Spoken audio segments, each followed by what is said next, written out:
Hoje com o pastor Joseph Prince. Você está pronto para a palavra? Diga ao seu irmão, vamos ver algo maravilhoso. 2 Coríntios, capítulo 3. Agora, antes de entrar nesses versos, eu quero dizer algo para você. Saiba, eu acho que chegou a hora, mais uma vez, de lembrarmos que o Ministério do Novo Concerto não é como uma palestra pública qualquer. Não é como um seminário motivacional. Também não é uma pregação sobre a Antiga Aliança, Jeremias, Isaías, porque a pregação sobre a Antiga Aliança, no final, as pessoas têm que responder em termos de arrependimento com um saco de cinzas. O que está acontecendo é que estamos pegando a pregação da Antiga Aliança e estamos colocando na pregação da Nova Aliança e misturando tudo, e estamos perdendo aquilo que Deus tem para nós na Nova Aliança. Amém? Vamos falar sobre ministério hoje e como ser uma bênção para as pessoas. Amém? Como ser um ministro da Nova Aliança. Na semana passada falamos sobre paternidade, e todos os princípios aqui podem ensinar você a ser um bom pai, porque paternidade também é ministério.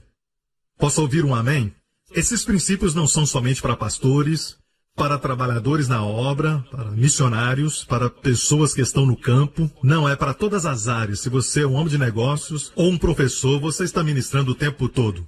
Você encontra alguém no posto de gasolina, você está ministrando a ele. Amém? Você é uma carta viva.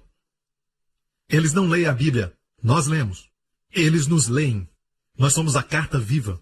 Então, se você ler os primeiros versos de 2 Coríntios, verá que fala que você é carta escrita em nossos corações. Nós somos as cartas vivas. Então vem o verso 5. Não que sejamos capazes por nós de pensar alguma coisa, como de nós mesmos, mas a nossa capacidade vem de Deus, que também nos fez capazes de ser ministros de um novo testamento. Então, olha isso. Deus sempre vai apoiar um ministro do novo concerto, não do velho concerto.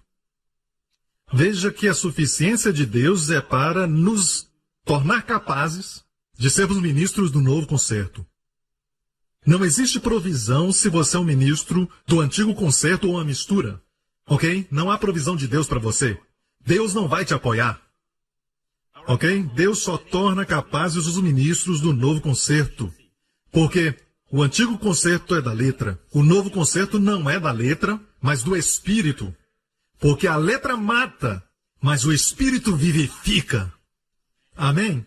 O primeiro Pentecoste, o povo judeu chama Shavuot. O primeiro Pentecoste é 50 dias depois da Páscoa. Daí vem a palavra Pentecoste. Ok? A primeira Páscoa, quando Deus passou por cima da casa dos israelitas por causa do sangue do Cordeiro. Ok? Nos umbrais e nas vergas, você vê a cruz. Então Deus disse, quando eu ver o sangue, eu passarei por cima. Amém? Quando eu ver o sangue. Deus nunca disse, quando eu ver o bom nome da sua família, quando eu ver suas obras, quando eu ver quanto você é fiel. Não tem nada a ver com você e comigo. Quando eu ver o sangue, eu passarei por cima. 50 dias depois, então, eles estavam no Monte Sinai. Vemos Israel no Monte Sinai. Esse foi o primeiro Pentecoste. Shavuot. Pentecoste quer dizer 50. E a Bíblia diz, naquele dia, Deus deu a letra. A letra aqui são os 10 mandamentos. Deu a lei. E o que aconteceu no monte? No Monte Sinai, 3.000 pessoas morreram. Ok? Então pulamos para o novo concerto, Atos 2. Dessa vez é um monte diferente, Monte Sião, em Jerusalém. E a Bíblia nos diz, olha como a Bíblia diz, quando o dia de Pentecoste se cumpriu. Se cumpriu o dia de Pentecoste. Deus deu dessa vez, não a lei, mas o Espírito. E o que aconteceu dessa vez? 3.000 pessoas foram salvas. Então, a lei, quando Deus deu a lei, 3.000 pessoas morreram. A letra mata, mas o Espírito dá vida. Que tipo de ministro é você? Que tipo de pai é você? Você é um pai que usa culpa, vergonha, condenação? Ou você é um pai que ensina um senso de justiça para o seu filho? Amém? Você é um ministro que proclama, amém, o dom de justiça? Ou um ministro que vive falando do pecado? Profetas do Antigo Testamento chamavam pecado à memória. Pregadores do Novo Concerto chamam a justiça de Cristo para sua memória. Amém? Debaixo da lei, Deus exige justiça do homem falido. Mas na graça, Deus provê justiça para o homem falido. Se você olha o primeiro Pentecoste, certa vez eu estava lendo esse texto e achei interessante, porque diz, cumprindo-se o dia de Pentecoste, era 9 horas da manhã. Então eu disse, uma festa judaica começa às 6 horas da noite, no dia anterior. Então por que o Pentecoste se cumpriu às 9 horas da manhã? Então eu fui até o Antigo Testamento e vi que Deus deu a lei também de manhã. Você vê quão correto é? Com relâmpagos e trovões. Então é por isso que a Bíblia diz, você não virá a esse monte mais, mas alguns pregadores ainda querem ficar nesse monte. Deus já saiu desse monte. Em Hebreus 12 diz que não era para ir mais a esse monte, mas os melhores deles estavam tremendo. É um monte que condena os melhores de nós.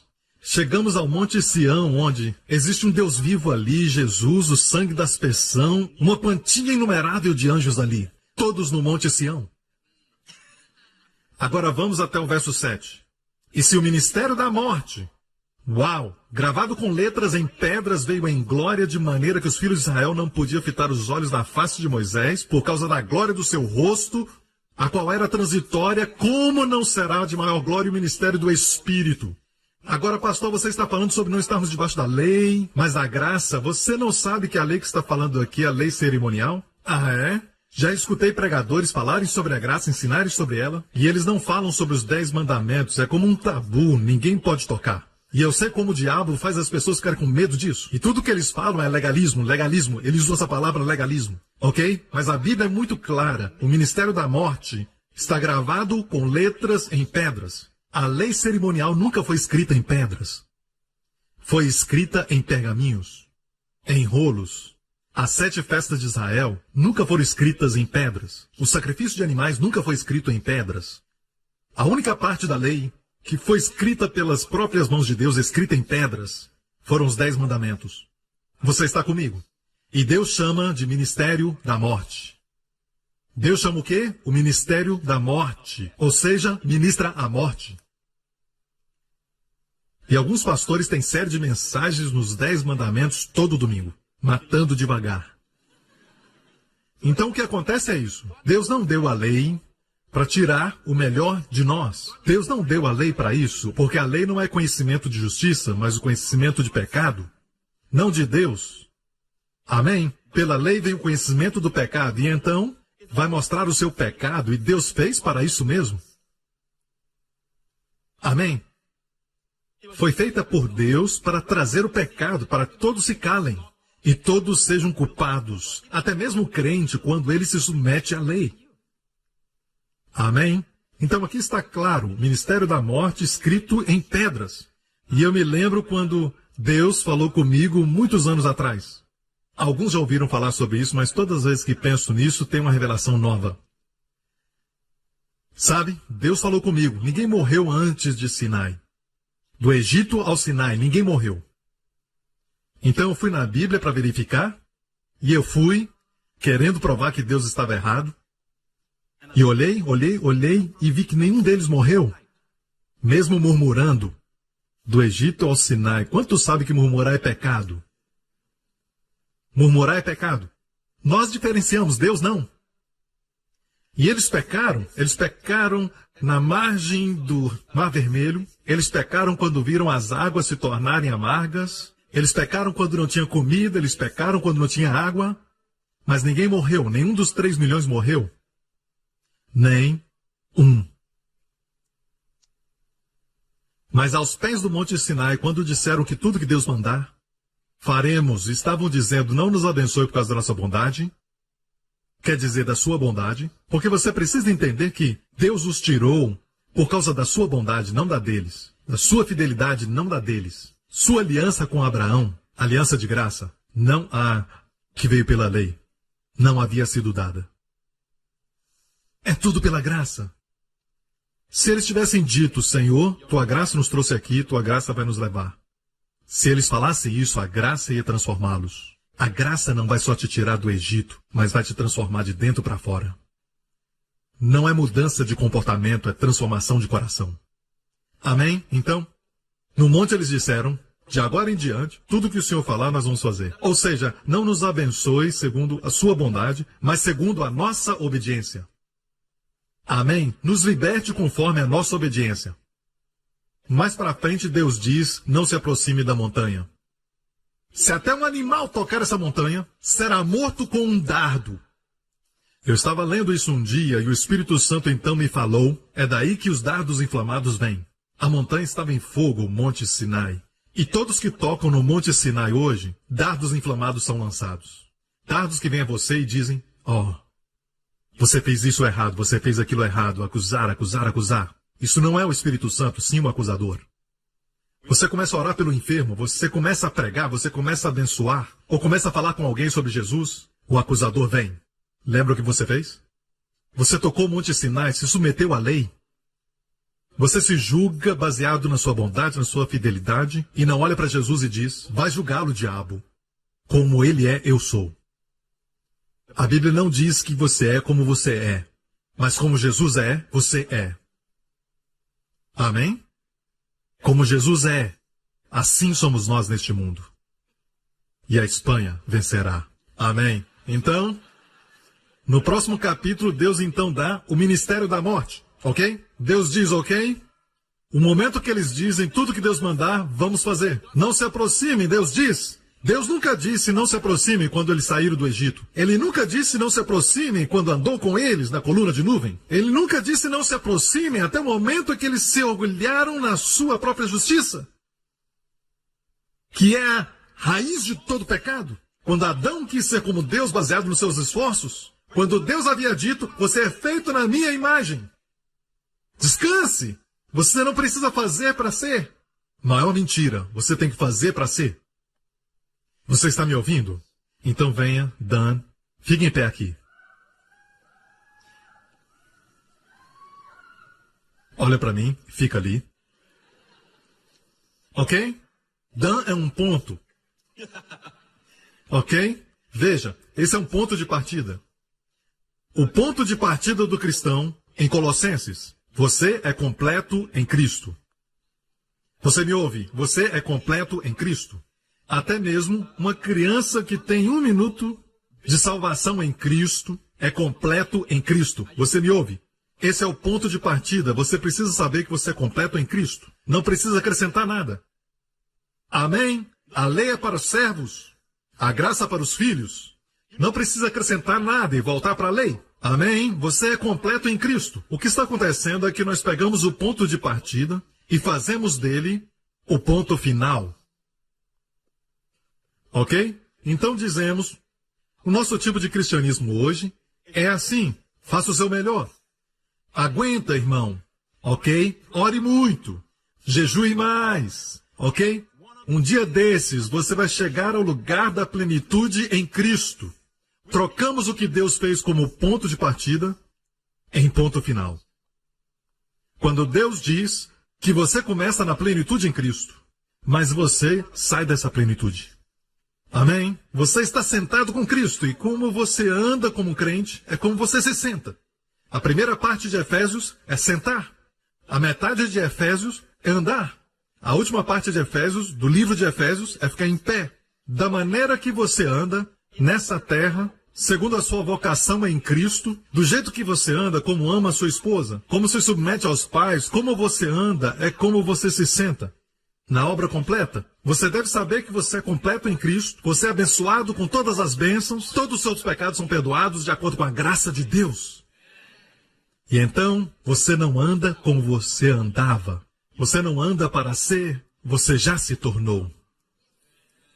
Você transforma a sua identidade. Estamos falando sobre a morte, e não é uma coisa pequena. O ministério da morte é uma coisa séria. Eu sempre me pergunto uma coisa, por que temos vários livros, e bons livros sobre exercícios, comida? Por mais que as pessoas tentem e procurem comer bem por um tempo, depois de uma semana, eles caem da graça e extravasam, cobrindo até mesmo 2 semanas de jejum.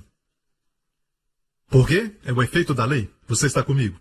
A Bíblia diz: o ministério da morte traz morte. Morte, aqui, é o resultado da lei. Mas vamos voltar à origem da morte. Tudo começou no jardim. Certo? O que Deus disse que produziria morte? Deus disse que de toda a árvore, isso é toda a terra, eram só eles eram muito ricos. Eles eram muito ricos. Amém? Era só eles. E Deus disse: toda a árvore vocês podem comer. Ele falou livremente. Mas da árvore do conhecimento, do bem e do mal, no dia que vocês comerem, vocês vão morrer. Que árvore é essa? Conhecimento do bem e do mal. Uma outra palavra para a lei. No dia em que comerem, morrerão. E não se esqueça, aquela árvore foi plantada por Deus. E alguém pode dizer: por que Deus então plantou? Para o homem dizimar. Comeria de todas e dizimaria aquela. Não toque. É uma forma de dízimo. Deus viu tudo que tinha feito e viu que era bom. Até aquela árvore não era boa para o homem. Só Deus pode com a lei. Você não ouviu o que eu disse? O dia que você tocar a lei, o dia que tentar manter a lei, vai produzir morte. Foi feita por Deus para isso. A letra mata. Então, quando Adão e Eva tomaram daquela árvore, do conhecimento do bem e do mal, o que há de errado ter conhecimento do bem? E conhecimento do mal, o que há errado? Nós pensamos que quanto mais lei temos, quanto mais eu souber do bem e do mal, melhor eu fico. Mas a verdade é o oposto. E Adão e Eva descobriram. O diabo quis fazê-los sábios. Quanto mais conhecimento você tem, mais vai impressionar os amigos. Vai poder falar sobre os 613 mandamentos dos judeus. Você vai até impressionar os mais sábios de todos eles. E os tolos também. Você vai impressioná-los. Vai se orgulhar. Mas trouxe morte. Você está ouvindo? Você está comigo? Depois que Deus deu a lei, o mesmo pecado, olha isso. Quando murmuraram, morreram. Quando murmuraram, morreram. Esse lado do Monte Sinai. Do outro lado do Monte Sinai, mesmo pecado, ninguém morreu. Me acompanha? Quando Deus falou isso comigo, eu chequei. Ninguém estava pregando sobre isso. E eu me lembro que eu fiquei com tanto medo de pregar isso. E até falar sobre os 10 mandamentos. Mas quanto mais você lê a Bíblia, chega à conclusão que o diabo está usando a lei para fazer as pessoas doentes. Para fazê-los deprimidos. Eu fiz o suficiente, eu estou orando. E o diabo tenta mostrar o que você fez errado. Ok? Mesmo quando você faz certo. Ele diz: você orou agora, mas você não orou muito. Aquela pessoa ora 1 hora por dia. Você só orou meia hora. Até quando você lê a Bíblia, ele diz: você leu 3 capítulos, mas fulano leu 10. Nunca é o suficiente, é blá, blá, blá, blá. Como uma mulher chata. Nenhuma delas aqui, amém? E nem na Austrália, amém? Amém? Só em outra igreja. Em algum lugar, amém? Você não aguenta. Ninguém aguenta isso. Colocamos até o Espírito Santo nesse papel de chato. Alguém me falou no dia que eu fui salvo, e eu ainda me lembro, me levaram para um canto e me disseram: lembre-se, você agora é salvo, ok? Quando você pecar, escute bem dentro, tem uma campainha. Ainda fez o som da campainha, e a campainha é o Espírito Santo falando que você pecou. Então, por onde eu ia, ok? Eu estava sempre com medo daquela campainha, sabe? E sabe, você não pode viver com alguém sempre falando que você fez errado. E é o que fizemos com o Espírito Santo. Não. A Bíblia diz que Jesus disse assim: quando o Espírito Santo vier, convencerá o mundo do pecado singular, da justiça e do juízo. E ele não parou aí, em caso alguns pregadores tentassem distorcer isso e fizessem sua interpretação. Ele disse do pecado, porque não creram em mim. O mundo está indo para o inferno, não por causa da multitude dos pecados. Estão indo por causa de um pecado. Por rejeitarem o perdão em Cristo. Do pecado porque não creram nele. Esse é o único pecado que o Espírito Santo convence o mundo. E ele nos convenceu desse pecado muitos anos atrás. E depois de nos convencer deste pecado, a próxima frase diz da justiça. O Espírito Santo nos convence da justiça. Quase ninguém prega sobre isso. É sempre o Espírito Santo, a campainha mostrando o seu erro. O Espírito Santo é aquele que, quando você acorda, você está chateado, você está irado com a sua esposa, você está dirigindo, bravo com todo mundo, ou você está de mau humor naquele dia, você está deprimido, você não está feliz para ir para o trabalho, chateado com seu chefe, e de repente você escuta essa voz dentro de você, dizendo, em tudo isso, você ainda é amado. A menina dos meus olhos, em meus olhos, você é justo, santo e sem culpa. E amigos, se nos tornarmos sensíveis a isso, aprendermos a responder a isso, vai mudar nossa vida, vai transformar de verdade. Você nunca ouve alguém dizer, eu acordei mal-humorado, chateado com a minha esposa, com todo mundo, e o Espírito Santo disse, eu sou a justiça de Deus. É para isso que Jesus disse que ele veio. Para nos convencer. Os crentes da justiça, o mundo de um pecado. E juízo, porque o príncipe deste mundo, não esse pastor, o príncipe deste mundo, ok? O diabo está julgado. Aleluia! Amém? Ele não te convence do juízo. Você não pode ser julgado, porque o juízo não pode cair duas vezes. Certo? É a lei da dupla punição. O mesmo crime não pode ser punido duas vezes. Se Jesus foi culpado de todos os meus pecados e condenados pelas minhas maldições, e juízos e enfermidades, vai ser injusto para um Deus santo colocar em Jesus todos os meus juízos e também colocar em mim. E é justamente porque Deus é santo que não existe juízo nem condenação para mim em Cristo hoje. A santidade de Deus está por trás disso. Deus fez de tal maneira que Deus, no velho concerto, disse, eu não vou passar por cima dos seus pecados, mas vou visitar os seus pecados e não vou esquecê-los. E os visitarei até a terceira e quarta geração sob a lei. Ah, isso é terrível. Amém? Isso é a lei. Mas muitos pregadores estão pregando a lei antiga, a lei que se findou na cruz. Agora, no novo concerto, Deus diz, eu não me lembrarei dos seus pecados. E as suas iniquidades e transgressões não me lembrarei nunca mais. O que aconteceu? Algo aconteceu. A cruz. A santidade de Deus está do nosso lado, exigindo a nossa justificação, exigindo nossa liberdade. Somos filhos, graças a Deus, fomos realmente salvos. Amém? Para entendermos melhor, vamos a Romanos 7, ok? Quero ver se dá para falar sobre tudo isso. Isso é sério, gente, estamos falando sobre a morte. Você está ouvindo? Então, qual é a razão que o corpo de Cristo está morrendo hoje, está sofrendo, e muitas pessoas de boa moral são sujeitos a depressão, medo e até enfermidades? Então, por quê? É por causa do pecado? Não, o pecado já morreu na cruz. Então, qual a razão? Consciência de pecado. E, infelizmente, o púlpito está ajudando. Estamos criando consciência de pecado que é mortal. Condenação mata. Justiça traz vida. O púlpito não é lugar de bater, mas alimentar. Paulo disse, agora fomos libertados da lei.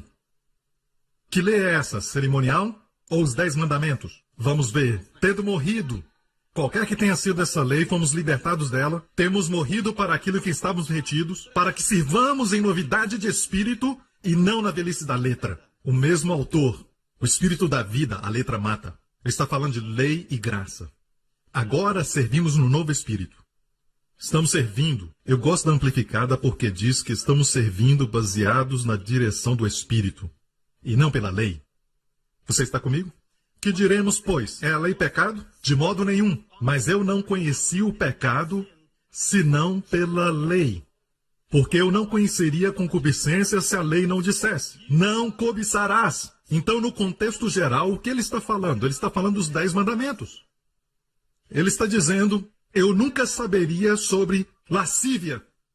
Se eu não soubesse, não cobiçarás. Então a lei que Paulo fala era a 10ª, a última. Então as pessoas vão dizer, como Paulo, vão dizer, nunca matei. Mas ele estava lá quando Estevão morreu. Eu nunca matei ninguém fisicamente. Eu também nunca deitei com outra mulher em adultério. Até onde eu saiba, eu não estou falando mentiras, ok? Mas o que Paulo está falando é isso, ok? Não cobiçarás. Em outras palavras, nem faça na sua cabeça. Eu sei que você não matou alguém fisicamente, mas você já pensou, espero que o carro bata numa árvore, ok? Você pensou, você desejou. Você nunca cometeu adultério, mas você já despiu uma mulher mentalmente? Você cobiçou, e é isso que Paulo está falando. Este é o último mandamento, é como a picada de veneno do escorpião. É aquilo que atinge todo mundo. No momento que você pensa que cumpriu a lei, o último te pega. Esse é o propósito da lei, foi feito para que todo mundo se sinta culpado e veja a necessidade da justiça de Jesus Cristo. Meu Deus, por que eles estão pregando uma mensagem diferente então? Dizendo faço o bem, recebo o bem, faço o mal, recebe o mal? Como somos diferentes? Somos diferentes por causa da graça, a graça de Deus. Recebemos o bem que não merecemos, porque alguém recebeu o mal que não merecia. Isso se chama graça. Faço o bem, recebo o bem, faço o mal, recebo o mal. Todo mundo crê nisso. É por isso que não é preciso o Espírito Santo para entender a lei. É necessário o Espírito Santo para entender. Posso receber todo o bem que não mereço, porque alguém recebeu todo o mal que ele não mereceu. Bem, pastor, como você pode dizer que você é justo diante de Deus, mesmo com suas atitudes e ações? Eu posso se você me responder como Jesus se tornou pecado na cruz sem cometer pecado. Jesus se tornou pecado? Sim. Ele cometeu pecado? Para se tornar pecado? Sou justo, não porque cometo justiça.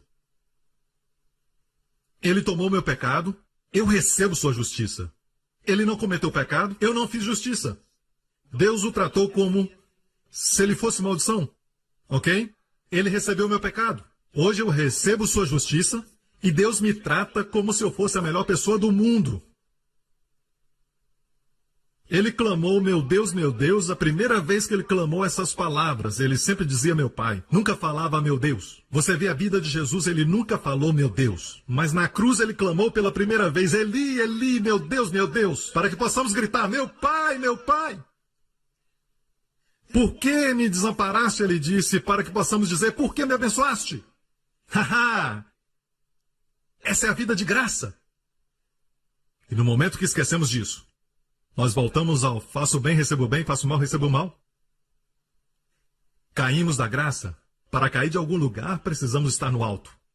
Graça é mais alta do que a lei. Se você tenta manter a lei, você cai da graça. Prega, pastor, que beleza, amém, aleluia. Ok? Mais uma vez, amém? Amém? Vamos terminar isso agora. Verso 8. Mas o pecado, tomando ocasião pelo mandamento, Paulo disse, ele acabou de falar sobre os 10 mandamentos, ok? Quanto mais você tenta manter, o pior você fica.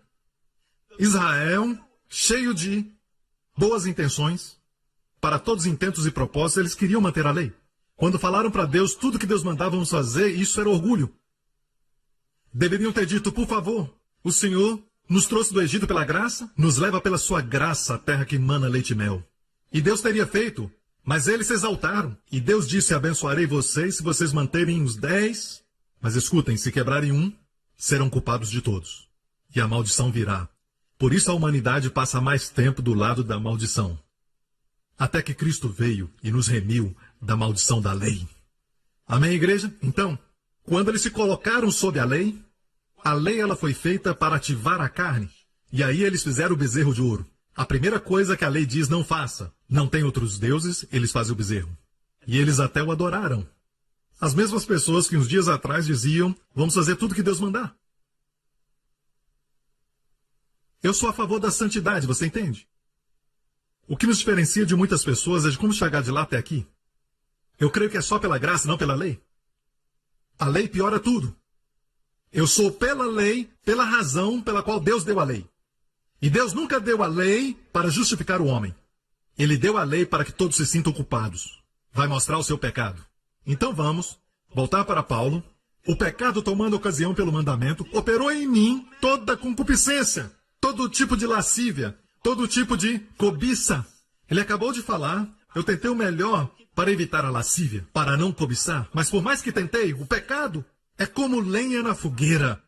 A lei é a lenha. O pecado tomou ocasião pelo mandamento, operou em mim toda a concupiscência. Mas olha agora o que diz no resto do verso. Porquanto sem a lei estava morto o pecado. É melhor sublinhar isso. Porquanto sem a lei estava morto o pecado. Quer um aviso? Mantenha morto. E quando introduzimos de novo a lei nos nossos púlpitos, o que acontece? Levamos as pessoas ao poço em vez de tirá-las do poço. Por isso que o ministério da Nova Aliança nunca pode introduzir a lei. Quem você acha que usa a lei hoje?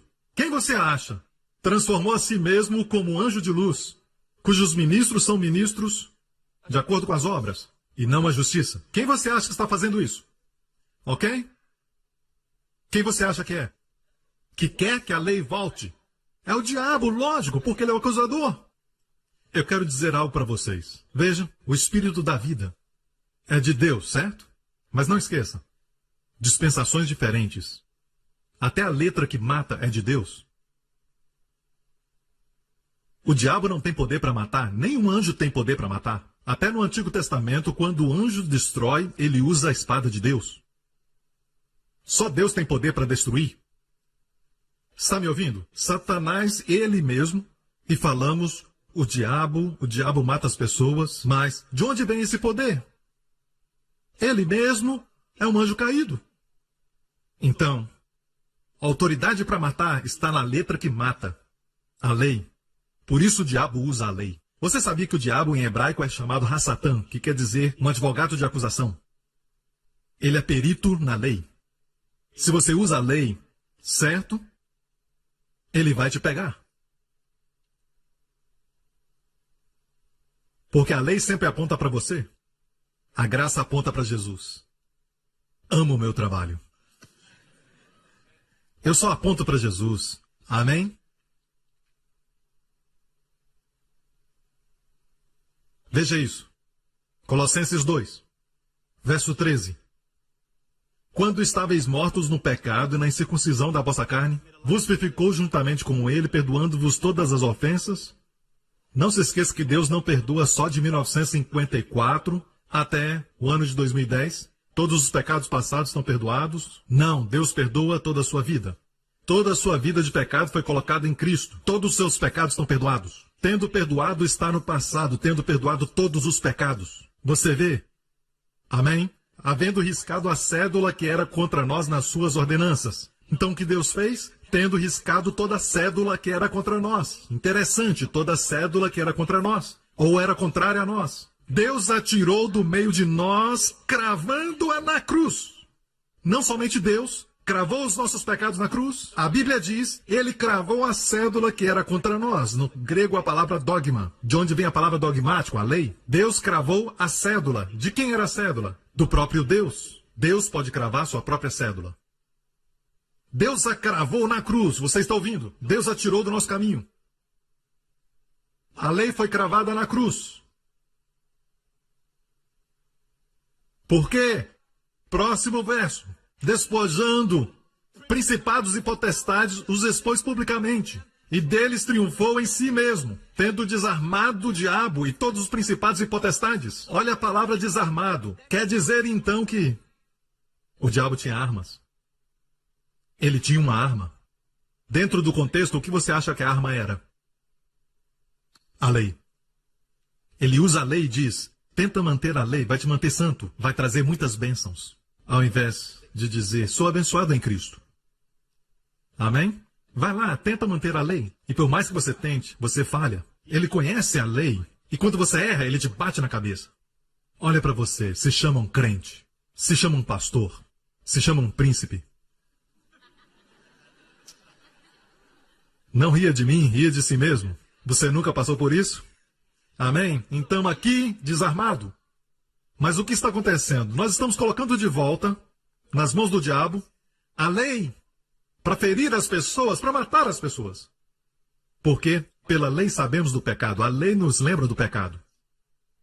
Então como ensinar os nossos filhos? Eu lembro uma vez que estava pregando em Jerusalém, em uma conferência. Logo depois uma senhora veio até mim, uma senhora judia, uma crente, e ela estava irada comigo. Ela disse, como é que eu vou ensinar? Você tirou a minha lei. Ela não sabia que não fui eu que tirei. Foi nosso Pai Celestial que a cravou. Ok? Você tira a minha lei, então como eu vou ensinar os meus filhos? E eu falei isso. Sabe que minha filha Jéssica não é perfeita.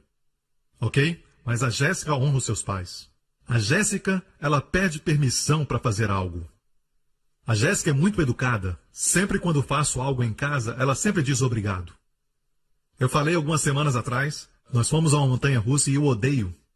E durante toda a fila, ela disse para mim, pai, muito obrigado por me acompanhar, obrigado. E eu oro para que ela fique assim, a graça é gratidão. A mesma palavra grega para graça ou favor é também para obrigado, sabe? Ela não é perfeita, ela é como as outras garotas, ok? Ela tem defeitos, mas eu a amo de paixão.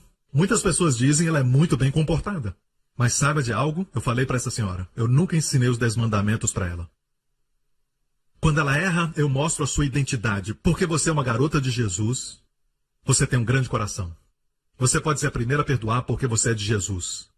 Jéssica, porque você é de Jesus, você não mente. O papai acredita nisso. Você é de Jesus. Não é. Faça isso para se tornar. Você já se tornou. E um dia ela vai crescer, ok? E quando ela crescer, ela vai dizer, eu sou a garotinha do papai. E garotinha do papai não mente. É uma questão de identidade. Você está me ouvindo? Amém? Mas se você coloca a lei, pela lei vem conhecimento do pecado, e você diz, você não sabe o que a Bíblia diz, o que a lei diz, você tem que ter cuidado. Pode tornar isso num ódio pela palavra. Está ficando muito quieto nessa igreja presbiteriana. Ok? Então não vamos dar armas ao diabo, amém? Vamos voltar a Romanos 7. Sem a lei o pecado estava morto. E Paulo disse, eu vivia antes, sem a lei. Viu? Paulo vivia sem a lei. Eu creio que quando ele era uma criança, sabia que toda criança nasce espiritualmente viva? Todas vieram do céu. Porque a criança, ela é inocente. E Paulo diz, eu vivia sem a lei antes. Toda criança judia memoriza os primeiros 5 livros da Bíblia, Torá, antes dos 7 anos. Na época de Paulo, Paulo não era diferente. E Paulo aprendeu mais porque ele era fariseu. Então ele disse, eu estava vivo, vivia sem a lei. Ok? Sem a lei, ele vivia. Veja isso. Vindo o mandamento, reviveu o pecado. E eu morri. Prefiro que o pecado morra do que eu morrer. E você? Mas olha, eu vivia sem a lei. Ninguém me ensinou a lei e eu vivia. Até que um dia a mamãe vem e diz, sabe o que a Bíblia diz? Não cometerás adultério. Que revista é essa na sua mão? Ele é um garoto de 12 anos de idade, você sabe, está sentindo coisa no seu corpo, ele não entende. Em vez de ir lá e conversar, a mãe diz vergonha, vergonha, e o pai diz vergonha. Você não devia fazer isso? Deus não se agrada. Condenação, vergonha, acusação. Você faz que eles tenham vergonha dos seus corpos. Uma coisa que eu gosto de dizer para a Jéssica é, Jéssica, tenha orgulho do seu corpo.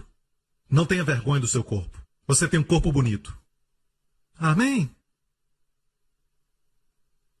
E eles dizem, vai ajudar a preservá-los. Não, quanto mais vergonha eles têm do corpo, mais coisas vergonhosas vão fazer com seus corpos. Porque você estabeleceu a identidade. Veja, eu vou fazer uma pergunta para as senhoras, elas entendem. Se você tem um vestido novo, que é branco radiante, ok? Cheio de detalhes, muito bonito. E alguém vem e diz, vamos fazer um piquenique na praia, na areia. Você faria? Você não faria. Por quê? Porque você tem um vestido novo. Mas se você estiver com uma roupa qualquer, de short e a pessoa diz, vamos para a praia e passar o dia lá. E você vai porque você já está sujo. Você vê, é assim que acontece. Quando falamos para as pessoas que elas estão sujas, são pecadoras, eles vão e viverão isso. Até nossos filhos. Faça-os sentir que são justos. São inculpáveis. Bem, se você falar isso e eles vão e pecam, esse medo é do diabo. Ele está tentando levantar esses medos, colocar controvérsia sobre a graça, porque ele tem medo da graça. Ele não tem defesa contra a graça. Quando você chega a uma pessoa que entende a graça e diz, você tem pecado, claro, Jesus veio para os pecadores. Você vai morrer. Desculpa, Cristo morreu. Literalmente, eu entrego meu espírito. Por mim na cruz. Você vai ser amaldiçoado porque quebrou a lei. Eu quebrei a lei, mas a maldição não está sobre mim. Vê, Cristo nos remiu da maldição. Se sou perfeito, não existe necessidade dele me remir.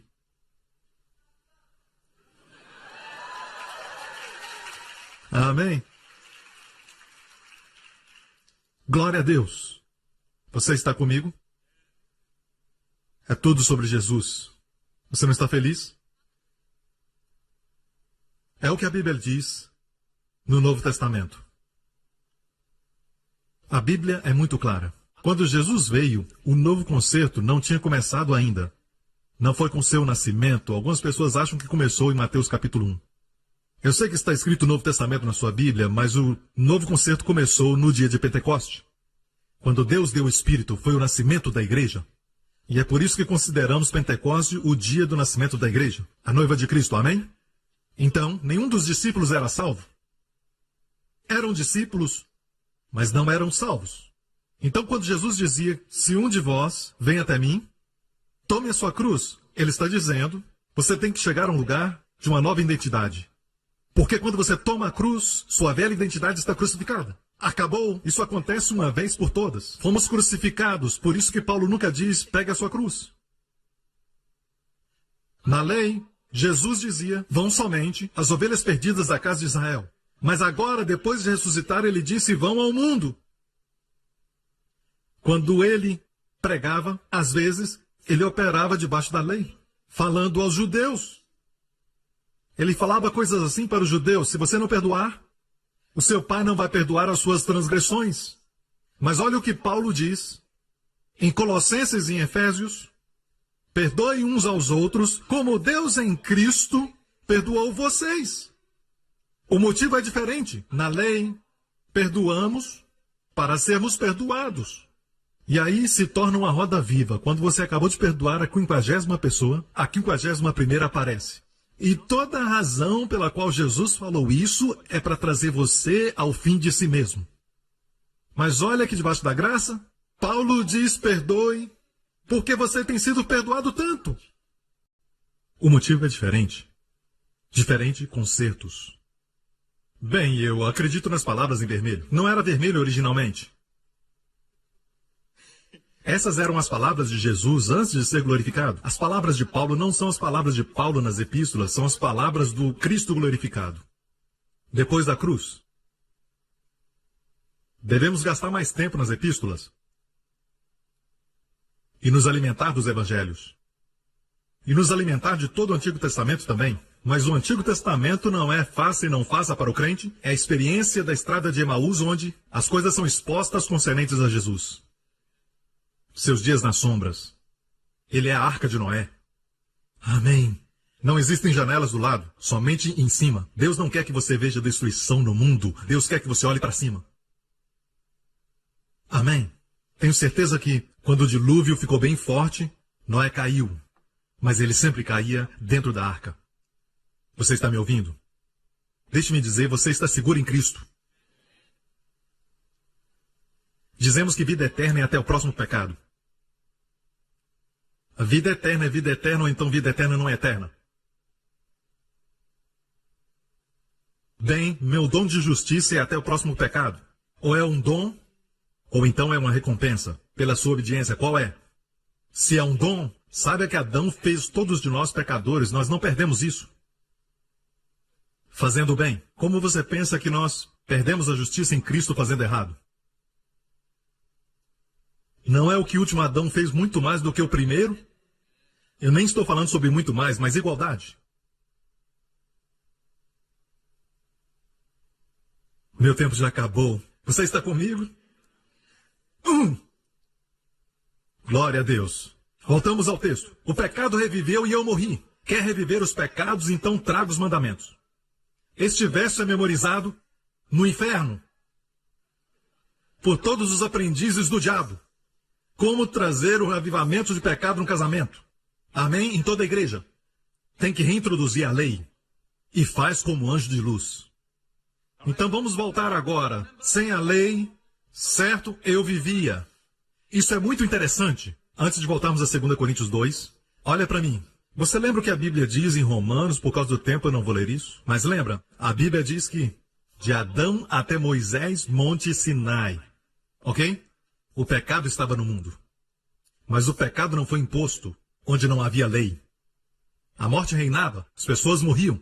Mas durante o tempo de Adão até o Sinai, Moisés, o pecado estava no mundo, mas o pecado não foi imposto porque não tinha lei. Ok? As pessoas morriam. Percebeu que eles viviam muito tempo, por muitos anos. Haviam centenários, não somente centenários, mas viviam 600 anos, 700 anos. Havia pecado? Sim, havia. Mas não havia lei, então não havia vergonha, reprovação, condenação em seus corações. E viveram muito. Então o que acontece quando você tira a lei da igreja? O Espírito Santo começa a se mover nas pessoas e certamente longevidade virá. Bem, pastor, então o que destrói o pecado na vida das pessoas? Deixa-me falar da história da mulher pega em adultério. Às vezes lemos as histórias da Bíblia muito rapidamente e não entendemos. A Bíblia diz que uma mulher foi pega em adultério, não era uma prostituta. Ela foi pega em adultério. Até onde eu saiba, adultério exige 2. Geralmente. Mas o homem não estava lá, estava?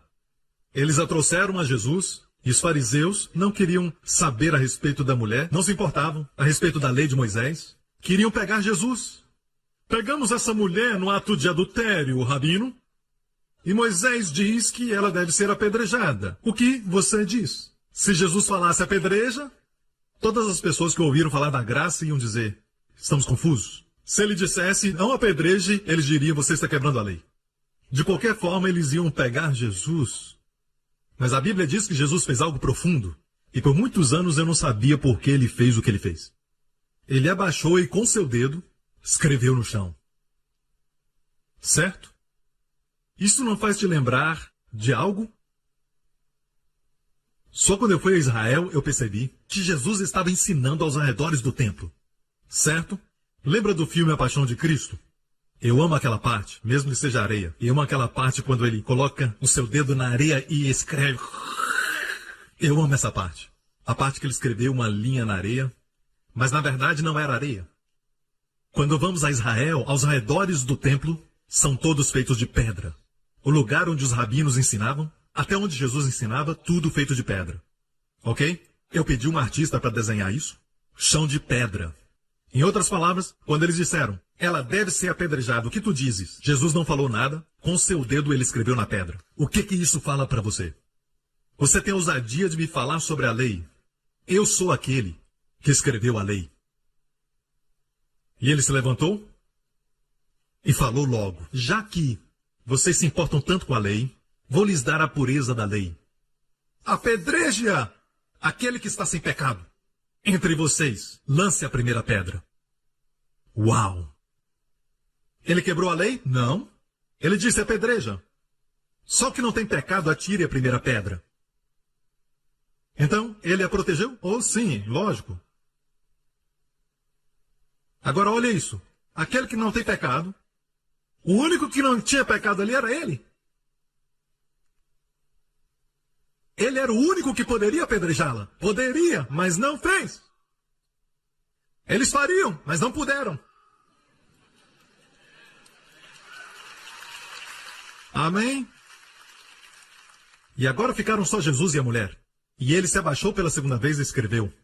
Ele escreveu 2 vezes na pedra. Deixa-me perguntar uma coisa. Quantas vezes Deus escreveu os 10 mandamentos na pedra 2 vezes. A primeira nunca chegou até o pé da montanha, ok? Moisés desceu com as 2 tábuas, como se uma não bastasse, Deus deu 2. Então, e ele estava descendo então a montanha, e o que Moisés vê no pé da montanha? Ele vê o bezerro dourado. E ele estava irado, e ele quebrou os 10 mandamentos antes de chegar lá embaixo. Então ele foi o primeiro a quebrar os 10 mandamentos. Mas você percebeu que Deus não ficou irado com ele? Você não encontra nenhum relato dizendo que Deus estava irado? Sabe por quê? Ele estava representando a ira de Deus. Deus estava irado com o povo. E você sabe? Foi sabedoria de Deus. Porque se ele trouxesse as tábuas no acampamento, todos eles morreriam. Ele quebrou para não chegar lá embaixo. Depois de alguns dias, Deus então disse para Moisés: Mo, vem para a montanha. E então, ele escreveu outras 2 tábuas da lei para substituir as 2 primeiras que ele quebrou. Deus disse: as primeiras 2 você quebrou, ok? Ele subiu a montanha e ficou lá 40 dias. E então, dessa vez, as 2 tábuas, ok? Escritas pelo dedo de Deus de novo. Onde Deus falou para colocar? Na arca da aliança, debaixo do propiciatório. Debaixo do propiciatório. Onde o sangue era aspergido no dia da purificação. Uma coisa maravilhosa sobre os olhos de Deus. Deus pode ver o seu coração. Deus pode ver os pensamentos da sua mente agora mesmo. Ele pode ver através das paredes. Ele pode ver o futuro. Mas existe uma coisa que os olhos de Deus não podem ver. Através do sangue do seu filho. Deus fez desse jeito.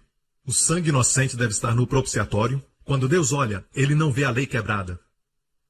O pecado do homem. Deus vê o sangue. O propiciatório está acima da lei. E os filhos de Bet-Semes, quando os bois trouxeram a arca para Bet-Semes, eles cometeram um erro que trouxe morte. Eles olharam dentro da arca. Para você contemplar os 10 mandamentos, você tem que empurrar o propiciatório. Para pegar os 10 mandamentos. E é o que os pregadores estão fazendo hoje. Para você pegar os 10 mandamentos, você tem que empurrar o propiciatório. E o que aconteceu com Bet-Semes? 70 mil. A Bíblia diz que 70 mil morreram. É muita gente. Talvez tenha sido 5 mil homens e 70 bois. Porque a palavra para 1000, Aleph, pode se referir a ambos, e eu acredito que foi isso. Mas, mesmo assim, muitos morreram naquela pequena vila. Deus diz: coloque embaixo do propiciatório. Eu não quero ver a lei. Eu quero ver misericórdia. Misericórdia triunfa sobre o juízo. O coração de Deus é de misericórdia. E um por um eles saíram. E Jesus abaixou e escreveu. Ele olhou para cima e disse para a mulher: onde estão os teus acusadores? E ela procurou. Com olhos cheios de lágrimas disse: não ficou nenhum. Agora escute o que Jesus falou. Nem eu te condeno. Vá e não peques mais. Agora escute. Primeiramente ele disse: nem eu te condeno. Não há condenação para ti. Vá e não peques mais. A igreja reverteu isso. Vá e não peque mais primeiro. E então não te condenaremos. Mas Jesus disse: eu não te condeno. Vá e não peque mais. Se as pessoas soubessem que não há condenação hoje, quando eles falham, em Cristo não tem juízo, não tem maldição sobre a sua cabeça. Não há condenação, não há vergonha, não há reprovação. Jesus levou tudo isso sobre o seu corpo na cruz. Agora mesmo não há condenação. Quando você aprende isso, no dia que você aprende isso, você vai e não vai pecar mais. Te dá poder. Não estamos pregando que não há condenação. E por isso não há poder na igreja. Falar com as pessoas, vai e não peque mais, eles fariam isso anos atrás. Para que Jesus então? Não, o poder de não pecar mais é não condenar. E por isso Romanos 7 termina com Romanos 8, portanto não há nenhuma condenação para os que estão em Cristo. O capítulo termina falando que nada nos separa do amor de Deus, entre todas as vitórias. E vida no Espírito. O caminho para a vida no Espírito, vida de vitória, é nenhuma condenação. O primeiro versículo. Vocês entenderam isso? Hoje temos todos os tipos de ministérios, e por isso nós não sabemos como encontrar o ministério certo. O que eu devo escutar? E eu vou concluir com 2 Coríntios 3, ok? Como não será de maior glória o ministério do Espírito? Olha o verso 9. Porque se o ministério da condenação, ele chama a lei o ministério da condenação. Sabe por quê? Ministra condenação. Venha. Temos uma série de seminários nesse próximo agosto, de sexta a domingo, sobre o ministério da morte. Vamos falar sobre os 10 mandamentos, garantido obter resultados. Você vai sair, oprimido, doente. Porque se o ministério da condenação foi glorioso, muito mais excederá em glória o ministério da justiça. Porque também o que foi glorificado nessa parte não foi glorificado. Por causa dessa excelente glória. O novo concerto é a glória excelente. Porque se o que era transitório foi para a glória, muito mais é em glória o que permanece. Oh, aleluia! Tentamos manter a nossa cura numa mentalidade de antigo concerto. E por isso que vai embora. Devemos tomar posse na mente de nova aliança. E assim vai ficar. Amém? Eu vou encerrar com isso, porque se o ministério da condenação foi glorioso, muito mais excederá em glória o ministério da justiça. Um ministra a condenação, o outro ministra o dom da justiça. Lembrando você sempre que você é justo em Cristo. Agora, por muitos anos, eu vou encerrar com isso. Uma coisa que me desafiou muitos anos. Eu não conseguia explicar alguns ministérios sérios, bons, em toda parte do mundo, que pregam condenação, literalmente, pregam pecado. E no final, as pessoas são salvas. Eu vejo ministérios de condenação, avivamento, onde as pessoas confessam todo o pecado, o passado e tudo que eles fizeram, e Deus move. É porque Deus ama as pessoas. Eu disse é porque Deus ama as pessoas. Ele não estava lhe dando o ministério, escute. Até que um dia eu perguntei para Deus como o Senhor se move no meio destes ministérios de condenação que usam a lei. E eu disse, o Senhor ainda se move. E Deus disse para mim, me trouxe essa passagem. O ministério da condenação, eu nunca disse que não tinha glória. Tinha glória. Mas não é nada comparado com o ministério da justiça que estou levantando em todo o mundo. Nestes dias, nessa hora, é uma revolução do evangelho em todo o mundo. Você ainda não viu nada. O melhor está por vir. Amém? Ministério com pessoas curadas, mesmo sentadas. Vidas transformadas, casamentos restaurados. Jovens voltando, apaixonados com Jesus, com paixão. É tudo Jesus. Aleluia! Não vimos nada ainda. Deus não disse que não tinha glória nesses ministérios de condenação. Ele disse, tinha glória. Mas o ministério da justiça excede muito mais em glória. Deixe-me falar uma coisa. Quando Jesus desceu do Monte da Transfiguração, as pessoas correram para ele. Por que estou falando isso? Porque quando Moisés desceu o Monte Sinai, você lê a Bíblia, as pessoas corriam dele. Seu rosto brilhava, mas era o brilho da lei. A lei diz, você é culpado, você é culpado, você é culpado. E todos correram dele, mas quando Jesus desceu da montanha, ele disse, seus pecados estão perdoados, e as pessoas corriam para ele. Você está me ouvindo? Quando Moisés desceu a montanha, aqueles que adoraram o bezerro, todos morreram. Quando Jesus desceu a montanha, havia um menino possesso por demônios. Ele não matou o menino. Ele expulsou o demônio e salvou o menino. O ministério da graça supera o ministério da lei. Eles vão te matar, você não presta, eles vão te matar. Você tem uma pinta, você está desqualificado. Você tem lepra, não pode ver sua família mais. Ok? 3 coisas. Em Levítico, se você tivesse lepra, ou hemorragia, ou então tocasse um corpo morto, era expulso do acampamento. E essas 3 coisas que Jesus fez nos evangelhos. O Filho de Deus veio, a lei foi dada por Moisés, mas graça e verdade vieram por Jesus Cristo. Você vê, o primeiro milagre em Mateus, ele curou um leproso. Ele parou a hemorragia da mulher. Amém? E ressuscitou um morto. Essa é a graça, uma glória que supera a glória do ministério da condenação. Você não viu nada ainda. Dê ao Senhor um aplauso. Aleluia! Amém! Amém? Glória a Deus, todos os olhos fechados, cabeças curvadas. Todos que estão vendo agora, abaixa a cabeça, fecha os olhos. Eu só quero falar sobre isso. Muito tempo atrás. Mesmo quando não nos importávamos de que estávamos perdidos, não nos importávamos que Deus nos amava, Deus não esperou que voltássemos o nosso coração para Ele. Deus não esperou que o reconhecêssemos. Deus enviou o seu Filho. Deus amou o mundo de tal maneira, e a palavra tal fala de intensidade. Isso é o tanto quanto Deus te ama. Deus amou de tal maneira que deu o seu único Filho.